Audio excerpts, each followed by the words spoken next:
Hello students, in the video 11th standard business mathematics chapter 10 operation research example 10.2 sum in the video நம்ம பார்க்க போறோம். Question பார்க்கலாம். A company is producing 3 products P1, P2, P3 with profit contribution of rupees 20, rupees 25 and rupees 15 per unit respectively. The resource requirements per unit of each of the products and the total availability are given below. Product P1, P2, P3 total availability, man hours per unit.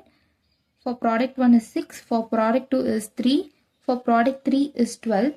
So the total availability is 200. For machine hours per unit, for product 1 is 2, for product 2 is 5 and for product 3 is 4. The total availability is 350. Material per unit, for product 1 is 1 kg, for product 2 is 2 kg, for product 3 is 1 kg and the total availability is 100 kg. So formulate the above as a linear programming model. So இப்போ கொடுத்திருக்க datas எல்லாத்தையுமே according to linear programming model படி நம்ம போட போகிறோம். So first நம்ம என்னென்ன datas கொடுத்துருக்காங்கன்னு பார்க்கலாம். A company is producing 3 products P1, P2, P3 profit contribution. So profit per unit வந்து இங்கே கொடுத்துருக்காங்க. ஆஃப் ப்ராடக்ட் 1, 2, 3 வந்து அதோட ப்ராஃபிட் per unit கொடுத்துருக்காங்க. So rupees 20, 25 and 15. நெக்ஸ்ட் வந்து அந்த resource requirements per unit of each products and total availability of given below. So ஒரு இந்த P1 அப்படின்ற ப்ராடக்ட் தயாரிக்கிறதுக்கான ரிசோர்ஸஸ் என்னென்ன ரிசோர்ஸஸ் எவ்வளோ யூஸ் பண்ணுறோம், அதுக்கப்புறம் அதோட டோட்டல் அவைலபிலிட்டி அதை வந்து இந்த டேப்லோ காலமில் கொடுத்துருக்காங்க. ஸோ ஈச் ப்ராடக்ட் ஃபார் P1க்கு மேன் ஹார்ஸ் எவ்வளோ தேவைப்படுது பர் யூனிட்க்கு அண்ட் மொத்தமாக டோட்டல் அவைலபிலிட்டி.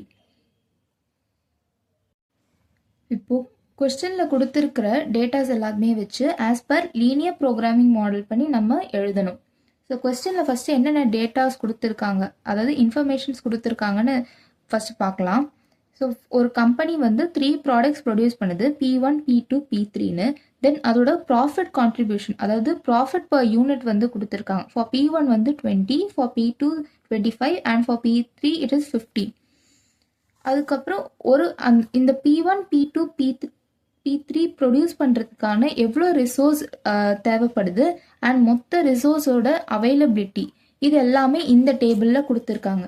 ஸோ இங்கே பார்த்தீங்கன்னா man horse per unit product 1, அதாவது P1க்கு எவ்வளோ மேன் ஹார்ஸ் பர் யூனிட் தேவைப்படுது அண்ட் ஃபார் P2 எவ்வளோ மேன் ஹார்ஸ் பர் யூனிட் தேவைப்படுது அண்ட் ஃபார் P3 எவ்வளோ மேன் ஹார்ஸ் பர் யூனிட் தேவைப்படுதுன்றதை கொடுத்துருக்காங்க அண்ட் அதோட டோட்டல் அவைலபிலிட்டி கொடுத்துருக்காங்க. Similarly for machine horse and material also அவங்க கொடுத்துருக்காங்க. இந்த கொடுத்துருக்க இன்ஃபர்மேஷன் வச்சு தான் இப்போ நம்ம லீனியர் ப்ரோக்ராமிங் மாடல் பண்ணி நம்ம போட போகிறோம். பர் லீனியர் ப்ரோக்ராமிங் மாடலில் ஃபர்ஸ்ட் ஸ்டெப் வந்து நம்ம number of units of products வந்து நம்ம வேரியபிள் கொடுக்கணும். அதாவது x1, x2, x3 நம்ம கொடுக்குறோம் for the products P1, P2 and P3. Next வந்து நம்ம கண்டுபிடிக்க வேண்டியது அப்ஜெக்டிவ் ஃபங்க்ஷன். அப்ஜெக்டிவ் ஃபங்க்ஷன் கண்டுபிடிக்கணும்னா அதுக்கு நம்ம டோட்டல் ப்ராஃபிட் வந்து ஃபைண்ட் அவுட் பண்ணணும். டோட்டல் ப்ராஃபிட்க்கு ப்ராஃபிட் ஆஃப் ஈச் ப்ராடக்ட்ஸ் வந்து கண்டுபிடிக்க வேண்டியது இருக்குது. So profit for x1 units of product 1 வந்து விச் இஸ் 20x1. ஸோ இங்கே 20x1 எப்படி வந்தது, 20 வந்து நமக்கு கொஸ்டின்லேயே profit per unit of product 1 வந்து 20 வந்து கொடுத்துருக்காங்க. ஸோ சிமிலர்லி ப்ராடக்ட் 2க்கும் 25னும் ப்ராடக்ட் 3க்கு 15னும் கொடுத்துருக்காங்க. அதுதான் நம்ம இங்கே வந்து எழுதிக்கிறோம். So multiplied by the number of units, அவ்வளோதான்.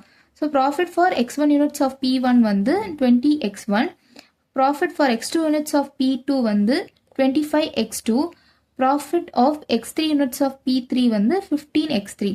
ஸோ டோட்டல் ப்ராஃபிட் வந்து இது எல்லாத்தையுமே நம்ம ஆட் பண்ணோன்னா நமக்கு கிடைக்கும். So total profit which is the objective function.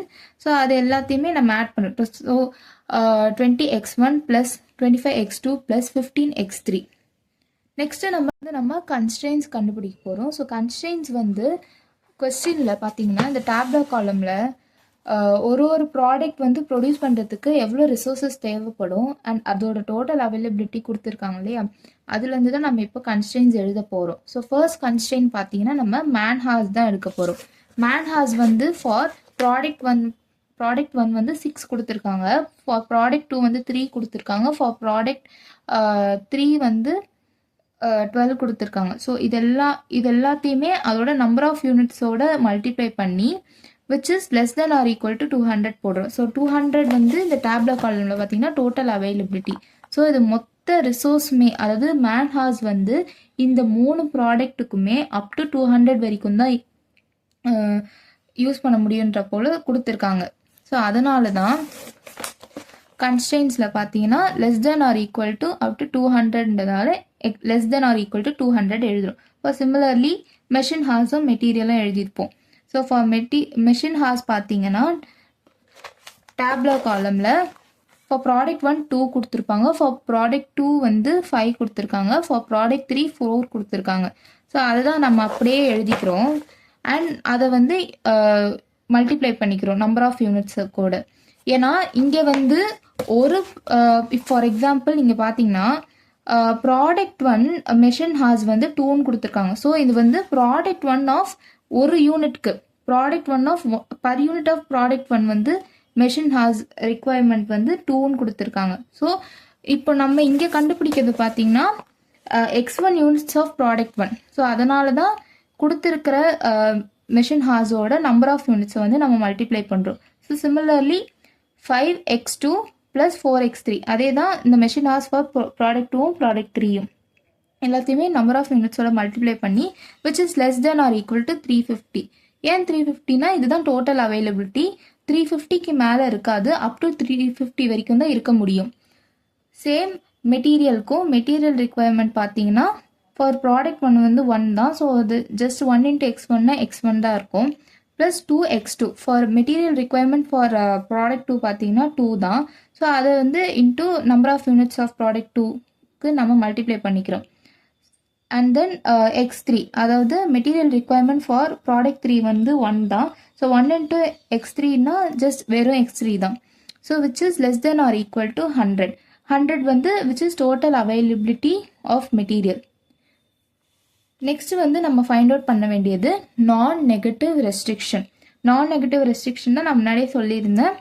இந்த நம்பர் ஆஃப் யூனிட்ஸ் எடுத்திருந்தோம் இல்லையா, இந்த 3 வேரியபிள்ஸுமே பாசிட்டிவ் வேல்யூ எடுக்குதா நெகட்டிவ் வேல்யூ எடுக்குதான்றது தான் இதில் நம்ம சொல்லுவோம். சின்ஸ் நம்பர் ஆஃப் யூனிட்ஸ் வந்து நம்ம நெகட்டிவ்ல சொல்ல முடியாதுன்றதுனால அது வந்து பாசிட்டிவ் வேல்யூஸ் தான் எடுத்துக்கும். பாசிட்டிவ் வேல்யூஸ் வந்து நம்ம மேத்தமெட்டிக்கலாக எப்படி சொல்லுவோம்னா greater than or equal to 0 0 இல்லைன்னா அதுக்கு மேலே இருக்கலாம். அதுதான் வந்து நம்ம greater than or equal to 0ன்னு இதில் எழுதியிருக்கோம்.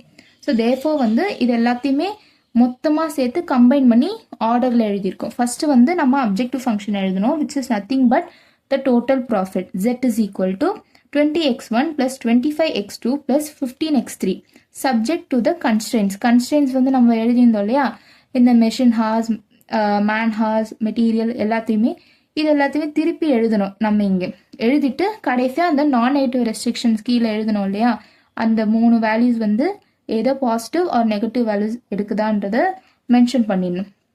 அவ்வளோதான் இந்த சம். தேங்க்யூ. உங்களுக்கு ஏதாவது டவுட்ஸ் இருந்ததுன்னா இந்த சம்மில் நீங்கள் கமெண்ட் பாக்ஸில் டவுட்ஸ் கேட்கலாம்.